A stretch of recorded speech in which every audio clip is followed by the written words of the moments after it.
Pocos saben, pero el menor libro de la Biblia carga una de las advertencias más contundentes para los líderes cristianos de todos los tiempos.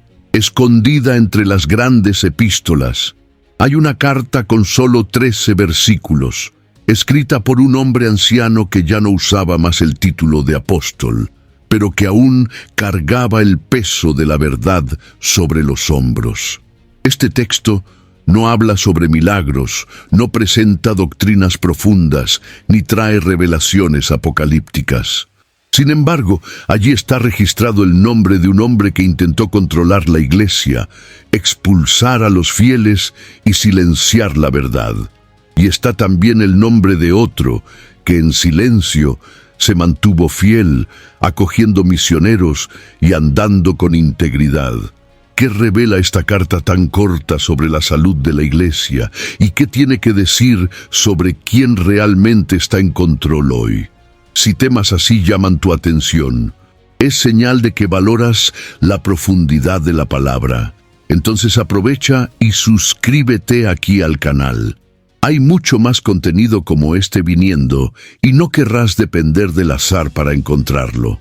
En medio de las grandes narrativas del Antiguo Testamento y las profundas enseñanzas de las cartas paulinas, la tercera carta de Juan casi siempre pasa desapercibida.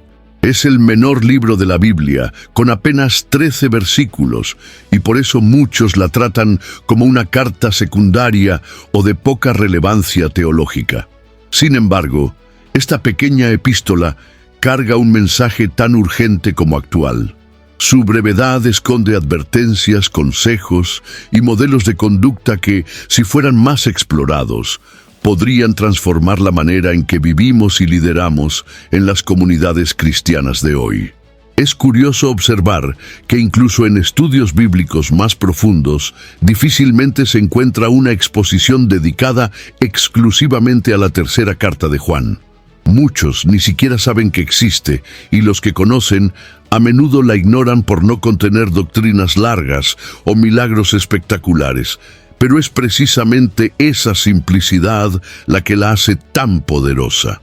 Juan escribe con una claridad directa, casi como quien sostiene un espejo frente a la iglesia, revelando con precisión los conflictos internos y las desviaciones de carácter que amenazaban la unidad de la fe cristiana. El apóstol Juan, ya en edad avanzada, sabía que el mayor peligro para la iglesia no venía de fuera, sino de dentro. Mientras el mundo exterior presentaba persecuciones y presiones culturales, dentro de las comunidades cristianas comenzaban a surgir figuras autoritarias, divisiones por orgullo y negligencia respecto a la verdad. Juan no se calla. Aún en una carta tan corta, nombra personas, señala fallas y exhorta con amor y firmeza. Eso revela la urgencia de lo que estaba sucediendo y por qué esta carta no debería ser jamás ignorada. Para el lector moderno, la relevancia de Tercera Juan está precisamente en el hecho de que muchas iglesias hoy enfrentan los mismos problemas. Líderes que abusan de la autoridad, miembros que desatienden la hospitalidad y un pueblo que, en lugar de caminar en la verdad, sigue conveniencias. En un tiempo en que tantos discursos religiosos son moldeados por intereses personales y estructuras de poder, Juan levanta su voz como un viejo pastor que no teme confrontar, incluso si eso significa escribir su última advertencia.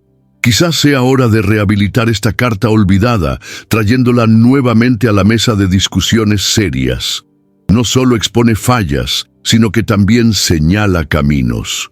Su contenido, aunque breve, funciona como un bisturí espiritual que separa con precisión lo que es saludable de lo que es destructivo dentro de la iglesia. El silencio en torno a Tercera Juan dice más sobre nuestra superficialidad que sobre su importancia. Y cuanto más la ignoramos, más nos alejamos de la madurez que ella propone. Al escribir esta tercera epístola, Juan se identifica simplemente como el presbítero, lo que revela no solo humildad, sino también una profunda autoridad espiritual.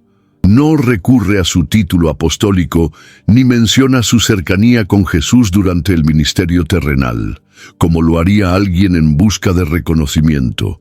Al contrario, Juan habla como un anciano que carga una responsabilidad pastoral genuina, dirigiéndose a Gayo con afecto y claridad.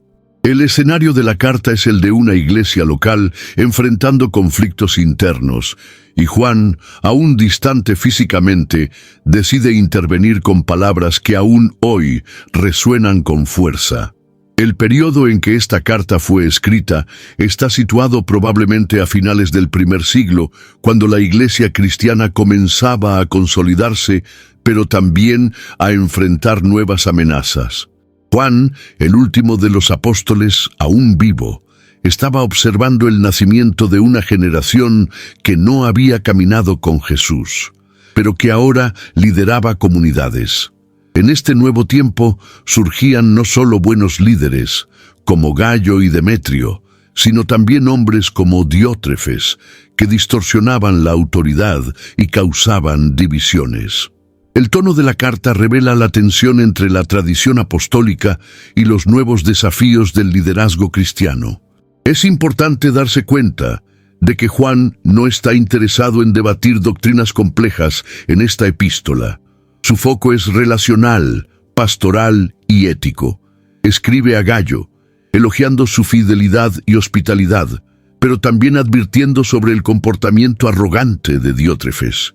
La carta transita entre el elogio y la reprensión, entre el aliento y la advertencia.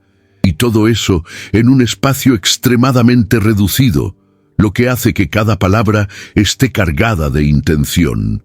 Juan elige con cuidado qué decir, como un padre experimentado que sabe el momento adecuado para confrontar y consolar. Este trasfondo hace que Tercera Juan sea una carta extremadamente actual. En tiempos de culto a la personalidad y de estructuras eclesiásticas cada vez más centralizadas, Juan muestra un modelo de liderazgo que es a la vez firme y sensible. Actúa como alguien que se preocupa verdaderamente por la salud espiritual de la iglesia, incluso cuando necesita tocar heridas. Su autoridad no proviene de cargos, sino de una vida moldeada por la verdad y el amor. Es este tipo de liderazgo que falta en muchos contextos modernos. Estudiar el contexto histórico y personal de la carta es esencial para comprender la urgencia de su mensaje. Juan, el último remanente de la generación apostólica, usa su voz no para exaltarse, sino para proteger el rebaño. Su carta es una herencia de sabiduría que clama por discernimiento en tiempos de confusión. Y quizás, al recuperar esta voz antigua, podamos redescubrir lo que significa liderar con humildad, amar con verdad y confrontar con valentía. La figura de Gayo, mencionada por Juan con tanto cariño y respeto, es una de las más discretas y al mismo tiempo más inspiradoras del Nuevo Testamento. Juan lo llama amado y dice que se alegra grandemente por escuchar que él anda en la verdad. Esta pequeña descripción revela mucho sobre el carácter de Gayo. Él no era solo un creyente fiel, sino alguien cuya vida reflejaba de manera práctica la verdad del Evangelio. En un tiempo en que la vanidad y la división amenazaban a las iglesias, Gayo se destacaba por su constancia y compromiso con aquello que es eterno. El testimonio de Gayo iba más allá de la teoría. Él acogía misioneros, sostenía obreros y era conocido por su generosidad. Juan reconoce que, aunque no conocía personalmente a aquellos que fueron ayudados por Gayo, ellos dieron buen testimonio de él ante la iglesia. Esto muestra que Gayo tenía una reputación sólida, construida no con palabras, sino con acciones. En un contexto donde el egoísmo espiritual ganaba espacio, él se convertía en un contraste poderoso de servicio, entrega y amor práctico. Juan se toma el tiempo de elogiar públicamente este comportamiento, como una forma de reafirmar valores que estaban siendo opacados por líderes autoritarios como Diótrefes. El apóstol no solo agradece a Gayo, sino que lo anima a continuar en esa dirección. Esta actitud muestra que Juan valoraba los detalles de la vida cristiana cotidiana y que veía en el cuidado con los hermanos itinerantes un signo claro de madurez espiritual. La fe de Gayo no era solo doctrinal, era visible, palpable, acogedora. Gayo nos recuerda que la fidelidad no necesita de un escenario. Ella puede florecer en el anonimato, en los bastidores del ministerio, en los gestos silenciosos de apoyo y generosidad. Mientras tantos buscaban poder o influencia, él se dedicaba a cuidar de las personas y a sostener a aquellos que estaban al servicio del Evangelio. Esto es aún más impresionante cuando recordamos que Gayo actuaba en una comunidad marcada por tensión y conflictos. Aún así, él permanecía firme, centrado en la verdad y en el amor. Es este tipo de fe que necesita ser redescubierta hoy. En tiempos de exhibición, visibilidad y plataformas digitales, Gayo apunta hacia una espiritualidad profunda, pero discreta. Él no buscaba ser notado, sino que hacía la diferencia. Y tal vez esa sea una de las razones por las que Juan dedicó esta carta a él. No para exaltarlo, sino para eternizar el ejemplo de alguien que, aun frente a un ambiente hostil, eligió permanecer fiel a la verdad que transforma vidas. La hospitalidad, a lo largo de toda la Biblia, es tratada no como una simple cortesía social, sino como un reflejo directo del corazón de Dios. En la tercera carta de Juan, este principio resurge con fuerza cuando el apóstol elogia a Gayo por acoger a hermanos, aun siendo desconocidos, con generosidad y celo. Esta actitud no era solo una demostración de bondad, sino un testimonio de la verdad en acción.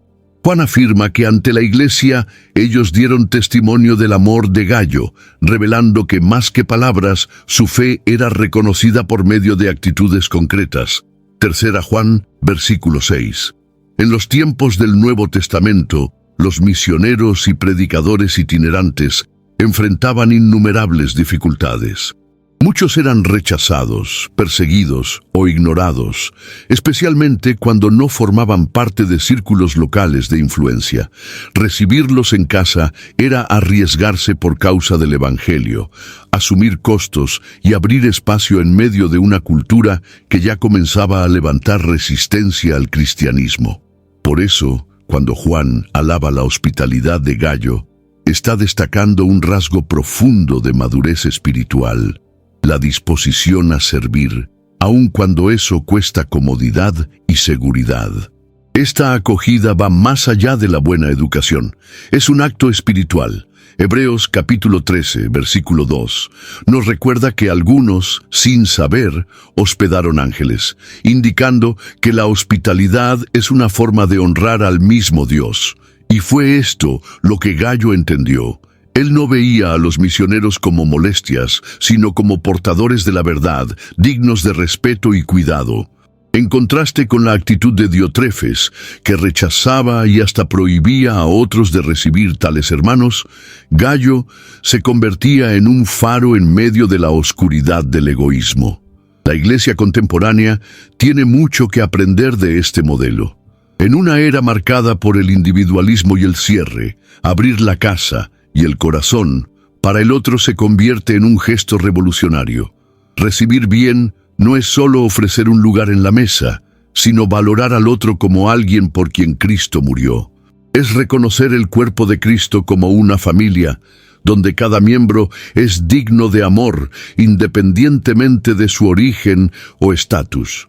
Esta práctica, aunque simple, revela dónde realmente está nuestro corazón. La hospitalidad expone si estamos dispuestos a vivir el Evangelio o solo a repetirlo en discursos. Y como Juan destaca en esta carta, quien acoge a los que andan en la verdad se convierte en cooperador de la verdad. En otras palabras, abrir las puertas de casa puede ser también una forma profunda de anunciar el reino de Dios. Gayo podía pasar desapercibido para muchos, pero a los ojos de Juan y a los ojos de Dios, él era un gigante en fidelidad. Y ahora quiero saber, ¿Ya conociste a alguien así? ¿Alguien que inspira por su constancia, aún lejos de los focos? Comparte aquí en los comentarios. Será genial leer ejemplos reales de fe vivida en el anonimato.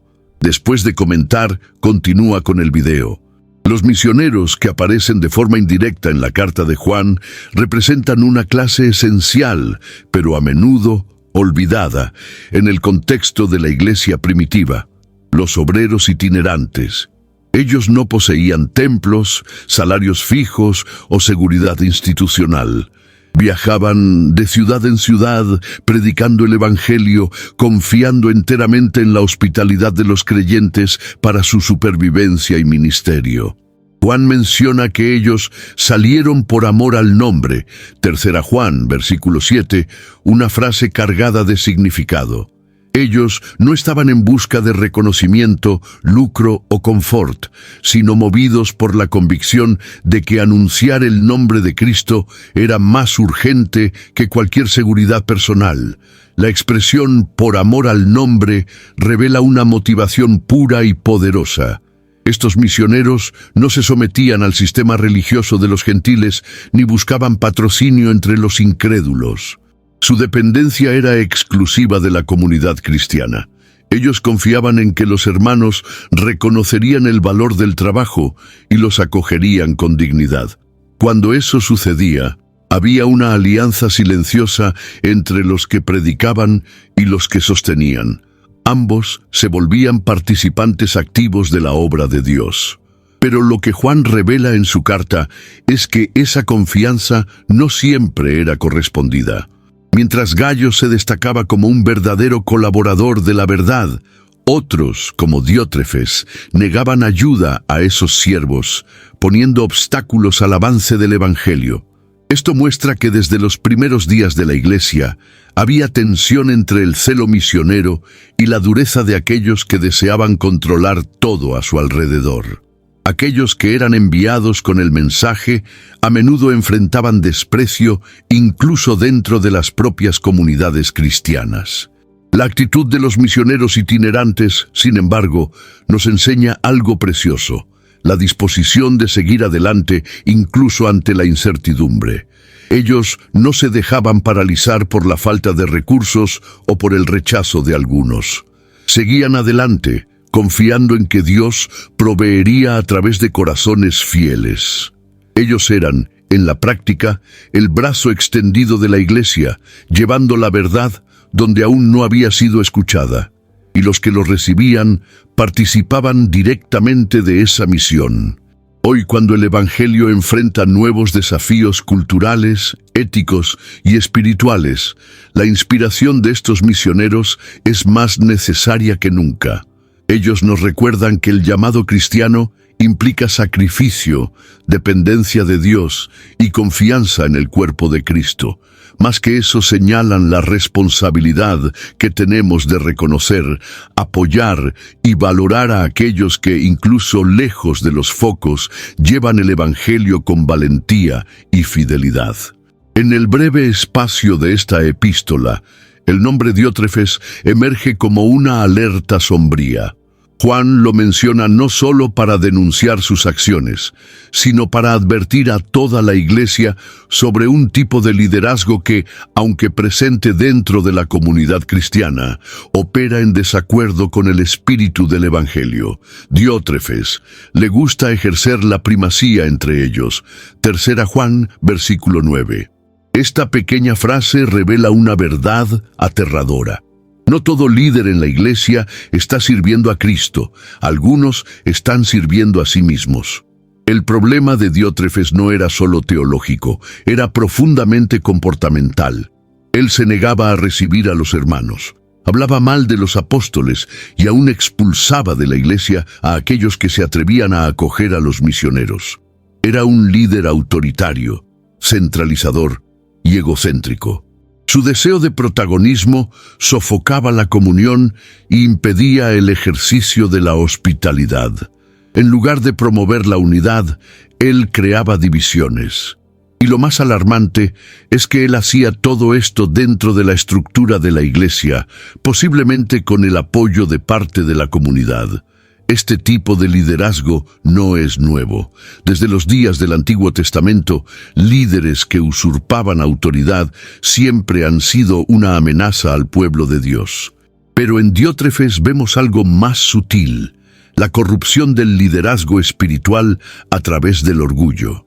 Él no negaba la fe cristiana abiertamente, sino que manipulaba las relaciones, controlaba las decisiones y silenciaba a los contrarios. El Evangelio, que debería ser una fuerza de inclusión, era usado por él como instrumento de exclusión. Esto convierte a Diótrefes en una figura profundamente relevante para nuestros días. La presencia de líderes con este perfil en iglesias modernas revela que el espíritu de Diótrefes aún está activo. Cuando pastores o líderes se vuelven incuestionables, cuando la comunión da lugar a la jerarquía rígida y el amor es sustituido por control, nos enfrentamos al mismo veneno. La carta de Juan, al exponer este comportamiento, nos invita a discernir no solo lo que se dice en el púlpito, sino cómo se vive en el trasfondo del liderazgo. El carácter de quien lidera define el clima espiritual de la comunidad. Diótrefes es un nombre que casi nadie menciona, pero que lamentablemente tiene muchos representantes silenciosos en las iglesias actuales. Por eso, no basta solo con conocer la doctrina. Es necesario también vigilar el corazón. La verdadera liderazgo cristiano nace del servicio, no de la sed de control. Y toda comunidad saludable necesita estar atenta para no confundir carisma con carácter, elocuencia con integridad y autoridad con dominio. Al mirar el comportamiento de Diótrefes, identificado por Juan como alguien que gustaba de ser el primero, nos enfrentamos con uno de los pecados más destructivos dentro del ambiente eclesiástico: el orgullo espiritual. Este tipo de vanidad no se manifiesta de forma escandalosa, sino que se infiltra sigilosamente en el liderazgo, en las relaciones y hasta en las decisiones ministeriales. Es un veneno que contamina la pureza de la comunión y rompe la esencia del Evangelio.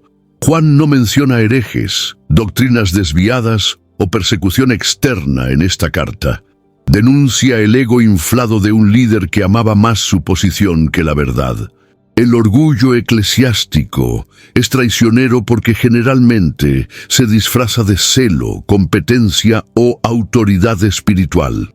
Líderes como Diótrefes, aunque activos e influyentes, actúan como si fueran dueños de la iglesia. El apóstol Pablo ya había advertido a los ancianos de Éfeso sobre esta posibilidad, al decir que surgirían entre ellos hombres que hablarían cosas perversas para atraer discípulos tras de sí. Hechos capítulo 20, versículo 30. El problema nunca ha sido el liderazgo en sí, sino la intención detrás de él. Cuando el corazón busca reconocimiento en lugar de servicio, ya se ha perdido el centro del llamado cristiano. Este tipo de orgullo se vuelve aún más peligroso cuando encuentra espacio dentro de estructuras que no son saludables.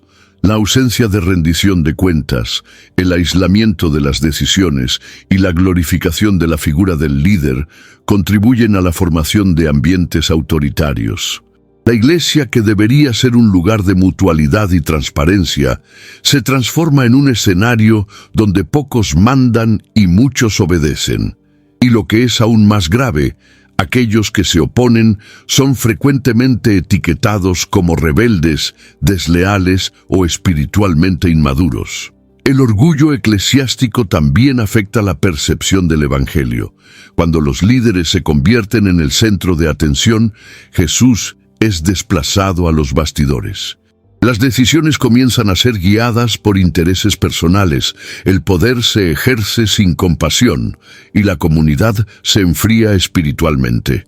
Muchos miembros se sienten asfixiados, no por causa de la doctrina, sino por la falta de espacio para crecer, servir y ser escuchados.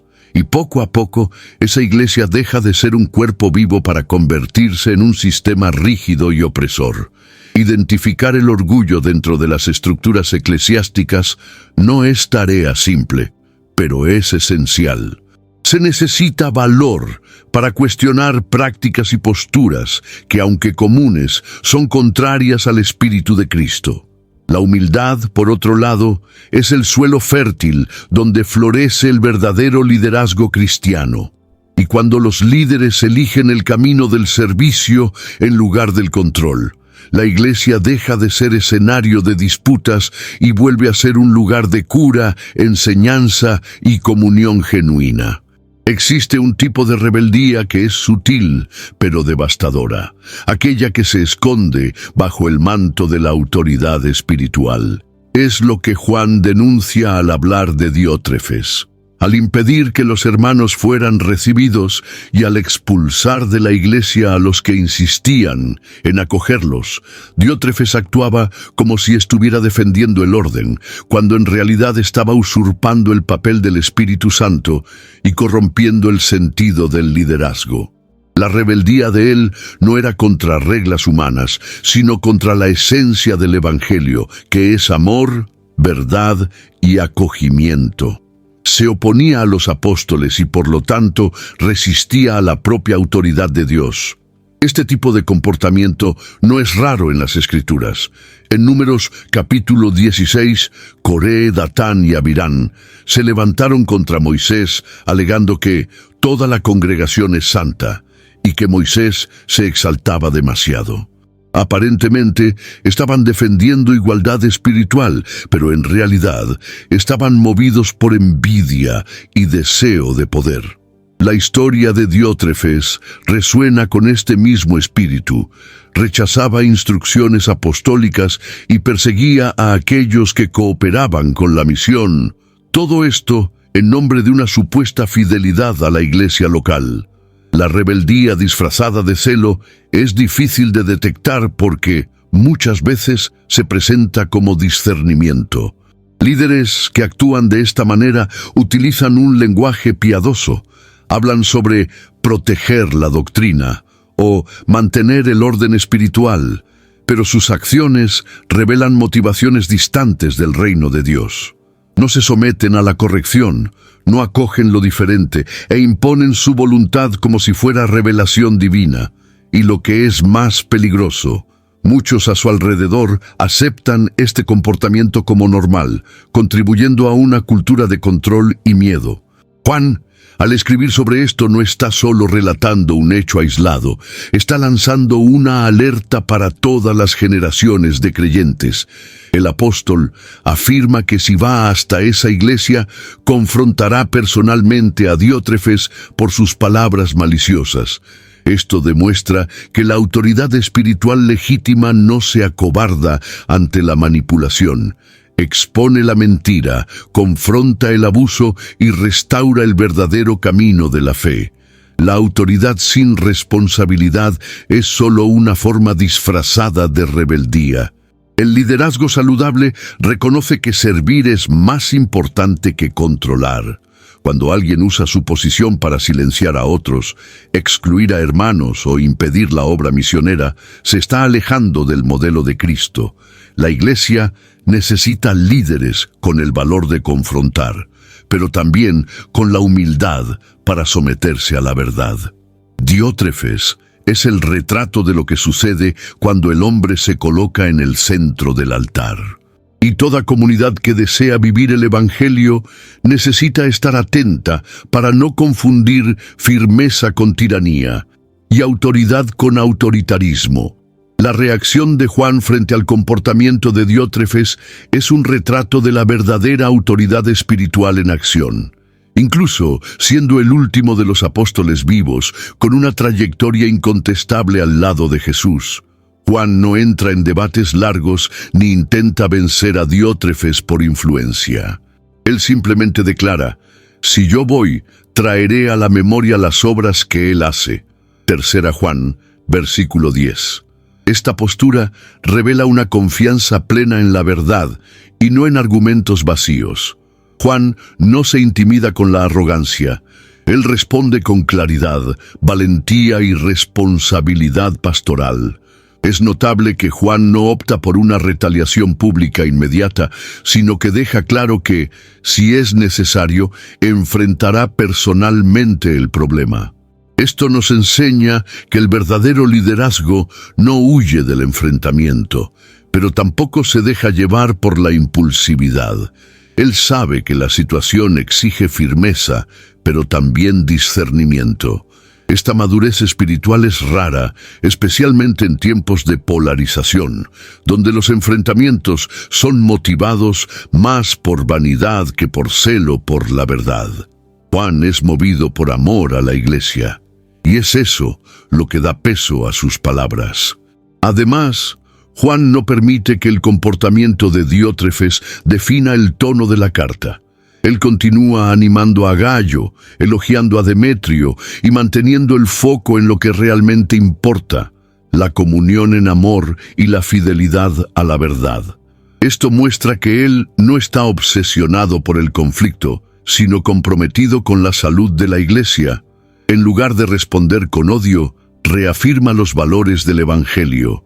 Es una reacción profundamente cristiana, moldeada por el Espíritu, y no por el ego.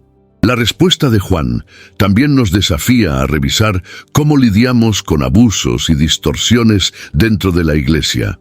Muchas veces, por miedo a divisiones o por exceso de diplomacia, dejamos pasar comportamientos que hieren la integridad de la comunidad.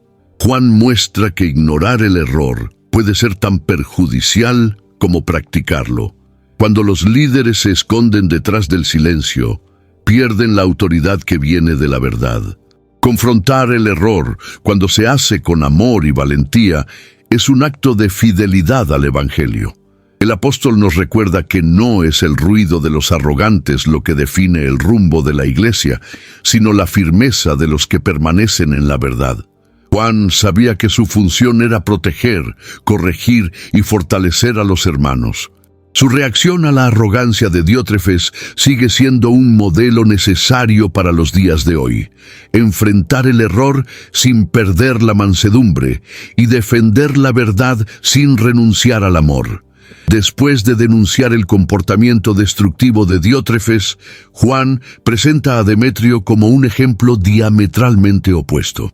La mención de su nombre no es casual, sirve como un contraste intencional, casi como si Juan estuviera diciendo: si quieres saber cómo debe ser un líder cristiano, mira a este hombre. Demetrio tiene buen testimonio de todos y de la verdad en sí mismo. 3 Juan, versículo 12.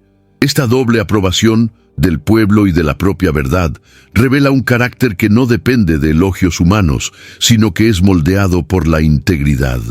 Demetrio es poco conocido fuera de esta epístola, pero lo poco que se dice sobre él es suficiente para revelar mucho. En una iglesia marcada por tensiones, orgullo y conflictos de liderazgo, su presencia es un alivio. Él es mencionado como alguien que inspira confianza, no solo por su reputación entre los hermanos, sino porque su vida es coherente con la verdad que profesa. Es uno de esos personajes silenciosos de las Escrituras, cuyo legado no está en grandes hechos públicos, sino en la constancia de su ejemplo. La afirmación de que la propia verdad da testimonio de Demetrio lleva un peso espiritual profundo. Esto hace eco de lo que Pablo escribió a Timoteo, al hablar que los que sirvan bien como diáconos alcanzarán para sí una buena posición y mucha confianza en la fe. 1 Timoteo capítulo 3, versículo 13. Es decir, una vida de servicio fiel, aunque lejos de los focos, genera una autoridad espiritual genuina, y esto es visible para todos. No es necesario autopromoción cuando se camina con integridad. La propia verdad se encarga de confirmar el carácter. Demetrio se convierte, por lo tanto, en un ejemplo silencioso, pero elocuente. Mientras Diótrefes usaba palabras maliciosas y actitudes autoritarias, Demetrio dejaba que su vida hablara más alto. Él representa el liderazgo que sirve, la espiritualidad que no necesita de un escenario y la fe que se manifiesta en el día a día, con coherencia y humildad. En un escenario donde el liderazgo estaba siendo distorsionado, él era el recordatorio vivo de que todavía había hombres comprometidos con el reino. Al destacar a Demetrio, Juan nos invita a mirar más allá de los títulos y las posiciones. Él nos recuerda que lo que realmente sostiene una iglesia saludable son hombres y mujeres cuya vida refleja la verdad que predican, y que, incluso en tiempos de crisis, Dios siempre preserva a sus remanentes fieles como faros que iluminan el camino, incluso cuando la oscuridad parece haber tomado el control. El buen testimonio, como se evidencia en la vida de Demetrio, es una de las marcas más poderosas de la verdadera fe cristiana. No se construye a través de palabras o apariencias, sino por elecciones consistentes a lo largo del tiempo. Juan destaca que Demetrio era reconocido no solo por la Iglesia, sino por la propia verdad, demostrando que la autenticidad espiritual es visible tanto dentro como fuera de los muros de la congregación. Este principio ecoa lo que Pablo instruyó a los líderes en su carta a Tito, afirmando que el siervo de Dios debe ser irreprochable. Tito capítulo 1, versículo 6. Es decir, alguien cuyo carácter se sostiene ante todas las miradas. Vivir con buen testimonio implica un compromiso diario con la verdad, especialmente en los detalles de la vida cotidiana. Es fácil mantener una imagen religiosa los domingos ante la congregación. Pero la verdadera prueba del carácter ocurre en las relaciones familiares, en las decisiones profesionales, en el trato con desconocidos. Demetrio es elogiado porque su reputación es sólida en todos esos aspectos. No es solo un hombre piadoso en teoría. Su vida es un reflejo constante de aquello que cree. Este buen testimonio también tiene impacto misionero. En un mundo cada vez más cínico respecto a las instituciones religiosas, el testimonio personal se convierte en una de las formas más eficaces de evangelización. Cuando alguien vive con integridad, compasión y firmeza en la verdad, acaba atrayendo preguntas, respeto y hasta oportunidades de compartir el Evangelio.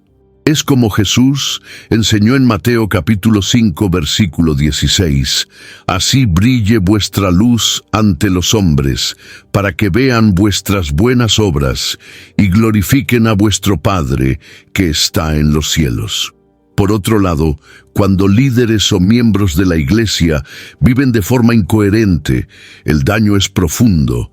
El escándalo, el mal ejemplo y la hipocresía alejan a las personas y manchan la imagen del cuerpo de Cristo. No es de extrañar que Juan valore tanto el buen testimonio de Demetrio. En tiempos de líderes tiranos y de hermanos divididos, un ejemplo vivo de integridad se vuelve más poderoso que 1000 sermones. Él trae esperanza, restaura la confianza y señala la posibilidad de una vivencia cristiana real y sincera. El buen testimonio no es un premio, sino una consecuencia. Brota de una vida rendida a la verdad, enraizada en Cristo y fortalecida por el Espíritu Santo. Y como aprendemos de Demetrio, no solo bendice a la comunidad, sino que también honra el nombre de Dios ante el mundo. Cuando la Iglesia vuelve a valorar este tipo de vida, recupera su voz profética y su relevancia espiritual.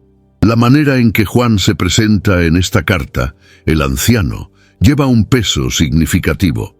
No usa su título apostólico, ni reivindica su autoridad basándose en experiencias pasadas a su lado de Jesús.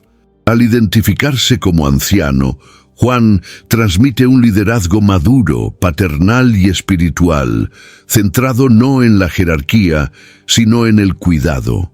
Es el retrato de alguien que lidera por el ejemplo, que corrige con firmeza, pero con ternura, y que entiende que la autoridad no se impone, se conquista. Ese tipo de postura es raro y precioso, especialmente cuando se contrasta con figuras como Diótrefes, que abusaban de la posición para controlar. Juan no evita los conflictos, pero tampoco los exacerba. Escribe con claridad, dirigiéndose a los problemas con nombres y acciones específicas, pero siempre con el objetivo de restaurar, no de destruir. Esto se alinea con el consejo de Pedro a los ancianos. Apacentad el rebaño de Dios que está entre vosotros, teniendo cuidado de él, no por fuerza, sino voluntariamente, no por ganancia deshonesta, sino de buena voluntad. Primera Pedro, capítulo 5, versículo 2. Juan representa este ideal, un líder que pastorea con amor, pero que también sabe cuándo necesita tomar decisiones firmes en defensa de la verdad. Otro rasgo admirable en el liderazgo de Juan es su cercanía emocional con los hermanos. Llama a Gayo amado varias veces a lo largo de la carta, demostrando cariño y respeto. Este lenguaje no es solo afectivo, establece un tipo de vínculo que va más allá de lo institucional. Juan no ve a los creyentes como números o subordinados, sino como hijos espirituales. Los acompaña, intercede por ellos, celebra sus victorias y se entristece con los desvíos. Su liderazgo es profundamente relacional, construido sobre la base de la confianza y el amor. Además, Juan valora la verdad por encima de las circunstancias. Su autoridad no proviene de la edad o del cargo, sino de la fidelidad a la palabra y a la persona de Cristo. Es por eso que es respetado, porque su vida corresponde al mensaje que anuncia. Nos enseña que el liderazgo eficaz no exige gritos ni manipulaciones, sino coherencia, compasión y valentía. Es el tipo de líder que inspira por lo que es, y no solo por lo que hace. En tiempos en que el modelo de liderazgo cristiano está en crisis, Juan se levanta como una referencia indispensable. Muestra que es posible unir autoridad y sensibilidad, firmeza y amor, corrección y gracia. Su vida ecoa el propio carácter de Jesús, que vino no para ser servido, sino para servir. Y quizás esa sea la lección más poderosa de esta carta. Los líderes que imitan a Cristo moldean iglesias que realmente lo representan.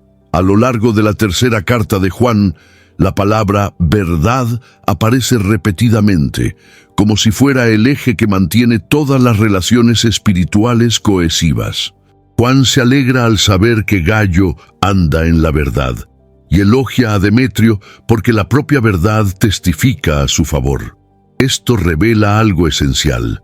La comunión cristiana no está fundamentada en afinidades humanas, sino en un compromiso mutuo con la verdad revelada en Cristo.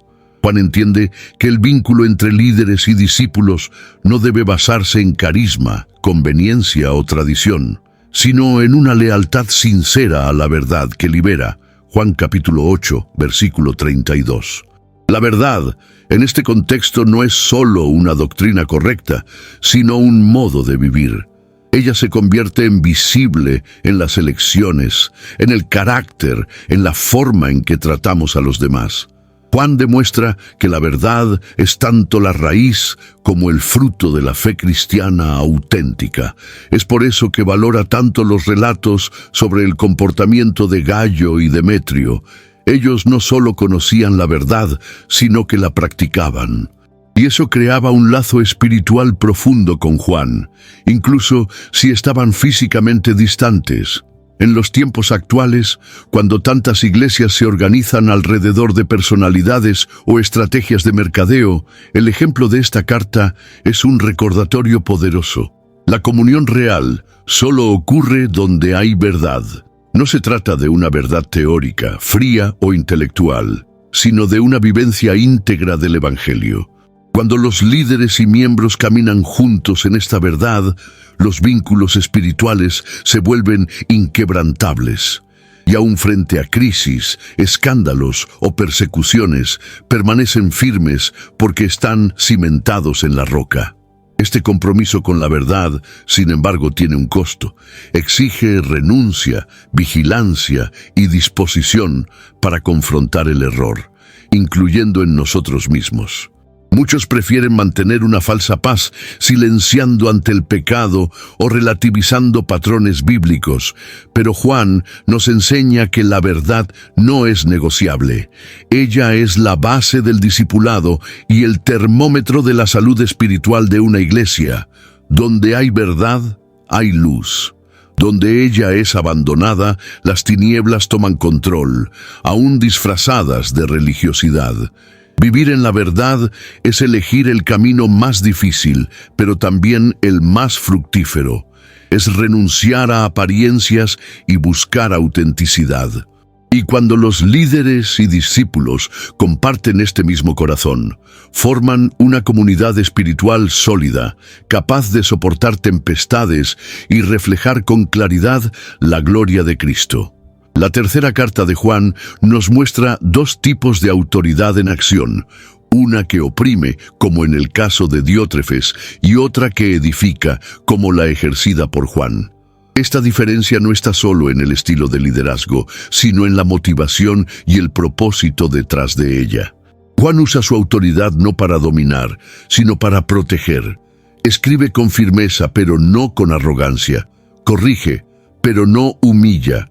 Su intención no es preservar su prestigio, sino garantizar que la verdad prevalezca y que los hermanos sean fortalecidos. Esto se alinea con lo que Pablo escribió a los Corintios. La autoridad que el Señor nos dio es para edificación y no para destrucción. 2 Corintios capítulo 10, versículo 8. El uso saludable de la autoridad espiritual es un tema crucial para la vida de la Iglesia. En un tiempo en que tantos temen cualquier forma de liderazgo debido a experiencias abusivas, es esencial redescubrir el verdadero propósito de la autoridad en el cuerpo de Cristo. Ella no existe para controlar personas, sino para guiar, proteger y capacitar. Juan nos muestra esto con claridad. A pesar de ser una figura de inmenso respeto, no impone miedo, sino que inspira confianza. Su autoridad es reconocida porque es ejercida con amor y bajo sumisión a la verdad. Líderes como Juan entienden que la autoridad no es un derecho personal, sino una responsabilidad espiritual. No usan el cargo para promoverse, sino para servir. Están atentos a las necesidades del rebaño, dispuestos a confrontar el error, pero siempre con el objetivo de restaurar. No se dejan llevar por la vanidad, ni alimentan disputas internas. Son hombres y mujeres que viven bajo la autoridad de Cristo y por eso saben liderar con humildad y firmeza. Esta forma de liderazgo es esencial para el bienestar de la Iglesia. Cuando se ejerce correctamente, promueve sanidad, unidad y crecimiento espiritual. Los miembros se sienten seguros, respetados y desafiados a crecer. La disciplina, cuando es necesaria, se aplica con justicia y compasión, y la enseñanza de la palabra fluye con claridad, sin distorsiones.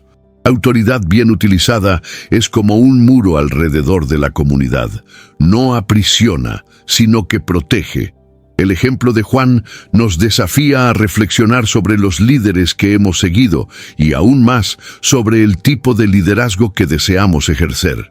Toda autoridad espiritual debe tener un único objetivo: glorificar a Cristo y edificar a su pueblo. Cuando este es el enfoque, la Iglesia se convierte en un lugar de vida, verdad y transformación. A pesar de su brevedad, la tercera carta de Juan abre una ventana sorprendente a las tensiones vividas por las iglesias al final del primer siglo.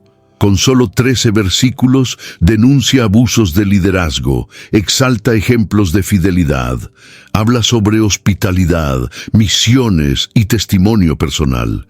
Es impresionante cómo Juan logra, en tan pocas palabras, exponer una crisis compleja y al mismo tiempo presentar respuestas prácticas y espiritualmente profundas. Esto muestra que no siempre el tamaño de un texto define su impacto. A veces, el Espíritu Santo habla más fuerte a través de la concisión. Esta carta revela que, incluso en sus primeros años, La iglesia cristiana ya enfrentaba luchas internas graves. No eran solo ataques externos, provenientes de Roma o de grupos hostiles al Evangelio. Había, dentro de la propia comunidad, divisiones, ambiciones personales y conflictos de autoridad. Juan no escribe para incrédulos, sino para líderes y miembros de la iglesia. Y eso hace que su mensaje sea aún más relevante. Nos muestra que el mayor desafío de la fe no siempre está afuera. Muchas veces está en la forma en que lidiamos con la verdad, con el prójimo y con el poder. Esta percepción ecoa lo que el propio Jesús dijo al advertir a los discípulos sobre la levadura de los fariseos, que era la hipocresía. Lucas capítulo 12, versículo 1. El peligro estaba dentro, disfrazado de celo religioso, y es exactamente esto lo que Juan combate al escribir esta epístola. No ignora los problemas, no los esconde. Por el contrario, saca a la luz los nombres, las actitudes, las consecuencias. Y al hacer esto, nos enseña que las crisis internas no son motivo para rendirse, sino oportunidades para el crecimiento. La carta también revela el poder de un liderazgo comprometido. Incluso en medio de problemas serios, Juan mantiene su tono pastoral. No escribe con resentimiento ni con amargura. Sus palabras son firmes, pero cargadas de amor y esperanza.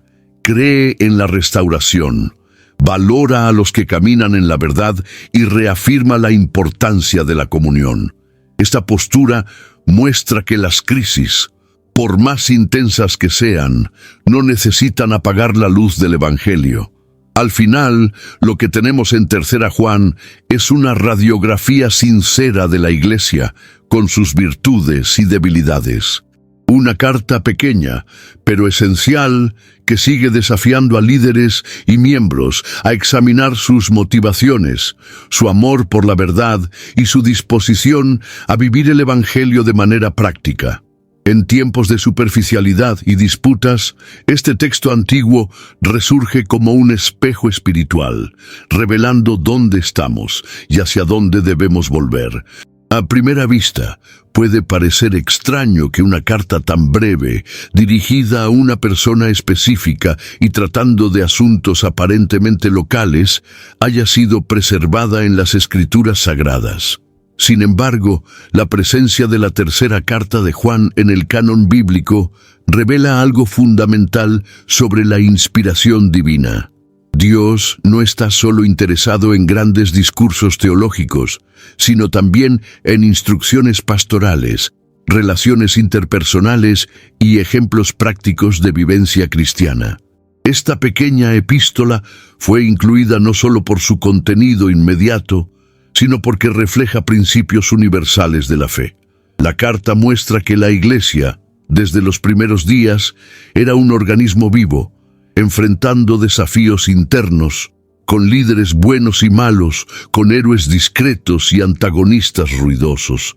El Espíritu Santo inspiró a Juan a registrar esta situación, no para destacar un drama particular, sino para proporcionar un estándar de discernimiento para todas las generaciones.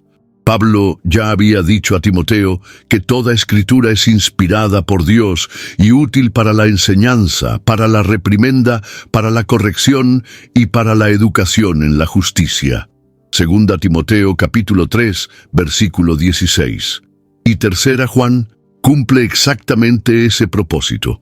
Además, esta carta preserva el testimonio de hombres como Gayo y Demetrio, cuyas actitudes silenciosas aún ecoan a través de los siglos. También denuncia la conducta de Diótrefes, no para exponer a un hombre, sino para alertar sobre un tipo de liderazgo que se repite hasta hoy. Es decir, su inclusión en las Escrituras no es por casualidad, sino por providencia. Cumple un papel formativo, pedagógico y hasta profético dentro del Nuevo Testamento. Otro punto importante es que la 3 carta de Juan muestra cómo el Evangelio se manifiesta en las relaciones personales. No discute dogmas ni presenta grandes milagros, sino que habla sobre hospitalidad, fidelidad, humildad y servicio. Esto nos enseña que la vida cristiana no se resume al púlpito o a la enseñanza teológica, sino que se revela en la manera en que tratamos a los demás, cómo usamos la autoridad y cómo enfrentamos los conflictos. Es la espiritualidad en el día a día. La preservación de esta carta es una señal de que, para Dios, cada detalle de la vida comunitaria importa. Ningún comportamiento, por más sutil que sea, pasa desapercibido ante Él. Tercera Juan fue incluida en las Escrituras porque lleva una verdad que necesita ser redescubierta. La madurez cristiana se mide no solo por lo que sabemos, sino por cómo vivimos la fe, incluso en los aspectos más simples y personales. El mensaje de Tercera Juan no se limitó a su época. Sus palabras continúan reverberando con fuerza profética en medio de la realidad de las iglesias del siglo XXI. En tiempos de polarización espiritual, disputas por poder y liderazgos carismáticos que oscurecen el Evangelio, esta carta suena como una trompeta de alerta. Ella nos invita a mirar hacia adentro, a examinar nuestras motivaciones y a reevaluar lo que realmente sostiene una comunidad de fe. El texto puede ser corto, pero su alcance es largo y urgente. Hoy vemos muchas iglesias que, a semejanza de la comunidad de Gayo y Diótrefes, enfrentan tensiones internas, no por falta de recursos o por persecución externa, sino por una crisis de carácter y de liderazgo. Diótrefes representa al líder moderno que manipula, controla e impide el avance de la obra por causa de su ego. Gayo simboliza a los hermanos que permanecen fieles, incluso en ambientes hostiles, y Juan encarna la voz del Espíritu, llamando de vuelta a la verdad, a la humildad y al amor. El eco de esta carta es, por lo tanto, profundamente actual. Además, Tercera Juan nos advierte sobre el peligro de normalizar la distorsión de la autoridad. Muchos creen que el éxito ministerial justifica cualquier actitud. Otros piensan que la sumisión significa nunca cuestionar. Pero Juan nos muestra que la verdadera sumisión espiritual está alineada con la verdad y no con el miedo. En Hechos capítulo 5, versículo 29, Pedro declaró: «Más importa obedecer a Dios que a los hombres». Esta verdad aún se aplica a todos los que enfrentan líderes que actúan contra los principios del Evangelio. La carta también denuncia el silencio cómplice. Juan no se omite ante el mal. Él escribe, nombra, confronta. En tiempos en que muchos evitan conflictos en nombre de la paz institucional, su postura es un llamado a la responsabilidad. La Iglesia necesita hombres y mujeres con el coraje de posicionarse, de proteger a los vulnerables, de preservar la pureza del Evangelio, incluso si eso cuesta reputaciones o posiciones. Tercera Juan sigue hablando porque se basa en la verdad inmutable. Sus personajes cambian de nombre a lo largo de los siglos, pero sus perfiles permanecen. Ella nos recuerda que el Evangelio no es solo un mensaje que se debe predicar, sino un camino a ser vivido, con coraje, integridad y amor. Y mientras haya iglesias enfrentando crisis de carácter, esta carta seguirá resonando como una voz profética que insiste en llamarnos de vuelta a lo esencial. Al finalizar este viaje por la tercera carta de Juan, inevitablemente somos llevados a una pregunta crucial. ¿Quién, de hecho, está liderando la iglesia hoy? La respuesta no puede ser superficial. No basta con mirar a quien ocupa el púlpito, a quien tiene seguidores en las redes sociales o a quien organiza los cultos. El verdadero liderazgo se revela en el carácter, en la fidelidad a la verdad y en el compromiso con el cuerpo de Cristo. Y esta carta nos ofrece tres figuras que representan tres caminos distintos. Juan, el líder espiritual y maduro; Gayo, el fiel que sostiene la obra; y Diótrefes, el controlador que distorsiona la autoridad. La pregunta sobre el liderazgo actual va más allá de un análisis estructural. Se trata de discernimiento espiritual. ¿Quiénes son los que están guiando al pueblo de Dios? ¿Están conduciendo la iglesia a la verdad o al orgullo? ¿Están promoviendo comunión o aislamiento? ¿Están abriendo puertas para los misioneros o los están impidiendo? Estas preguntas necesitan ser hechas con honestidad y sus respuestas pueden doler.